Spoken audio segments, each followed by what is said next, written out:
हम बचपन से ही शेर की कहानियों को सुनते आए हैं और जितना मजा हमें तब सुनने में आता था उतना ही मजा आज भी आता है। आज के जमाने में लोग ऑनलाइन कहानी पढ़ना और सुनना पसंद करते हैं। इसलिए मैंने अपने channel mister V Panghal stories पर शेर की कहानियां अपलोड की है। वहां पर जाकर आप सभी शेर की कहानी सुन सकते हैं। शेर की कहानी सुनने और समझने से हमें जिंदगी के बारे में जबरदस्त सीख मिलती है। ये कहानियां हमें सिखाती हैं कि हमारा जीवन कितना मूल्यवान है, इसे हमें ऐसे ही नहीं गंवाना चाहिए और हमें अपनी शक्ति, ताकत एवं साहस का सही इस्तेमाल करना चाहिए। कहानियां बच्चों को जरूर सुनानी चाहिए, जिससे उनका मनोरंजन तो होता ही है और इन कहानियों से उन्हें अच्छी खासी सीख भी मिलती है। प्रेरक कहानियां सुनकर बच्चों को सही और गलत का अंतर आसानी से समझ में आता है। आप जितना ध्यान लगाकर और अच्छे से शेर की कहानियां पढ़ते और सुनते हैं, वह कहानी आपको उतने ही अच्छे से समझ में आती है। इसलिए इस वीडियो को अंत तक ध्यान से सुने और पढ़े। एक शेर और हाथी की कहानी। एक जंगल में एक खूंखार शेर रहता था। वह बहुत ज्यादा घमंडी था। जंगल की सारे जानवर डर के मारे उससे दूर रहते थे। एक दिन शेर जंगल की सैर करने निकाल पड़ा। रास्ते पर उसे एक खरगोश मिला। शेर ने खरगोश से पूछा, बताओ मुझे इस जंगल का राजा कौन? खरगोश ने डरते हुए कहा, महाराज, आप और कौन? शेर हंसते हुए आगे चला जाता है। रास्ते में शेर को हिरण मिला। शेर ने वही सवाल उससे पूछा, बताओ इस जंगल का राजा कौन? हिरण ने डरते हुए कहा, महाराज, आपके सिवा और कौन हो सकता है? शेर को मनचाहा जवाब लेकर बहुत खुशी मिल रही थी। वह हंसते हुए आगे बढ़ जाता है। रास्ते में शेर को एक भालू मिला।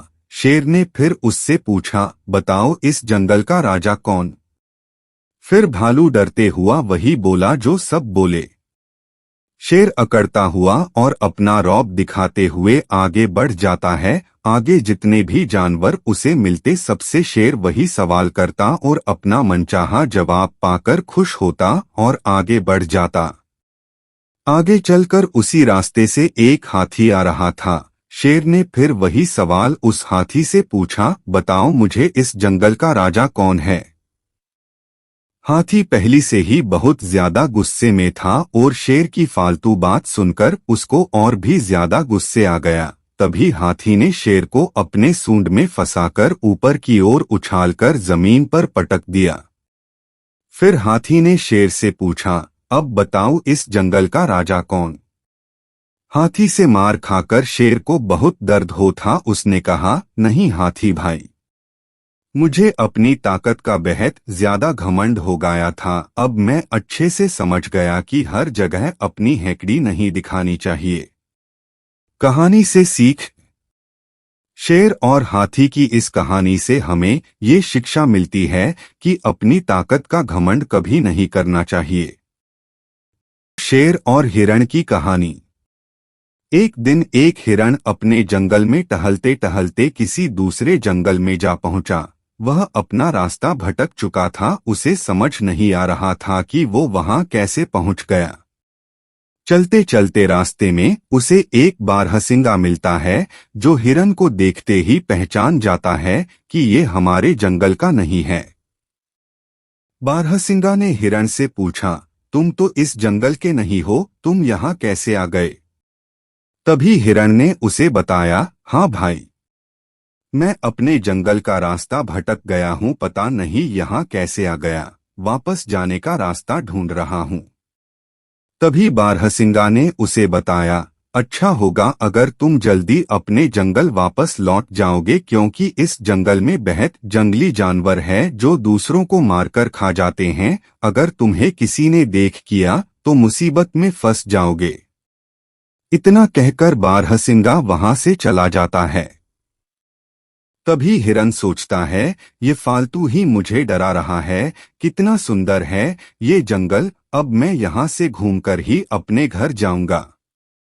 चलते चलते अचानक उसका पैर एक सोए हुए शेर पर पड़ा। शेर उसे देखती ही जोर से गुर्राया और बोला, तुम्हारी इतनी हिम्मत, तूने मुझ पर पैर रखा। हिरण बेचारा डर के मारे अपनी जान बचाकर तेजी से भागने लगा। तभी शेर भी उसका पीछा करने लगता है। भागते भागते हिरण अपने जंगल के रास्ते पर जाने लगाता है, लेकिन फिर भी हिरण खुद को उस शेर से बचा नहीं पाता और शेर उसे मारकर खा जाता है। अब शेर को नए जंगल का रास्ता मालूम हो चुका था। शेर ने आगे जाकर देख तो वहां बहुत सारे हिरण थे। शेर का मन लालच में आ गया। एक एक करके उसने हिरण को खाना शुरू कर दिया। इससे जंगल के सारे हिरण अब असुरक्षित और डर हुए थे। तभी उनके सरदार ने कहा, हमें कुछ करना होगा, नहीं तो शेर सबको खा जाएगा। उसमें से एक छोटा हिरण बोलता है, सरदार मुझे लगाता है हमें 15 दिनों तक झाड़ियों में छुप जाना चाहिए। हम सब 21 दिनों तक भूखे रह सकते हैं, लेकिन मैंने सुना है शेर केवल 15 दिनों तक ही भूखा रह सकता है। अगर हम छुप जाएंगे, ये हमें ना पाकर यहाँ से चला जाएगा। सभी ने उस बच्चे की बात मानकर 15 दिनों तक झाड़ियों में छुपे रहते हैं। जब शेर को कोई भी हिरण नहीं मिलता है, वह अपने जंगल वापस लौट जाता है। सारे हिरण उस छोटे से हिरण की तारीफ करते हुए बोलते हैं, क्या बात है, तुम्हारा सुझाव बहुत अच्छा था, तुमने तो हम सबको बचा लिया। कहानी से सीख। इस कहानी से हमें ये सीख मिलती है कि समझदार कोई भी हो सकता है, चाहे वो छोटा हो या बड़ा। बाकी शेर की कहानी सुनने और पढ़ने के लिए भाग नंबर 2 की वीडियो देखें।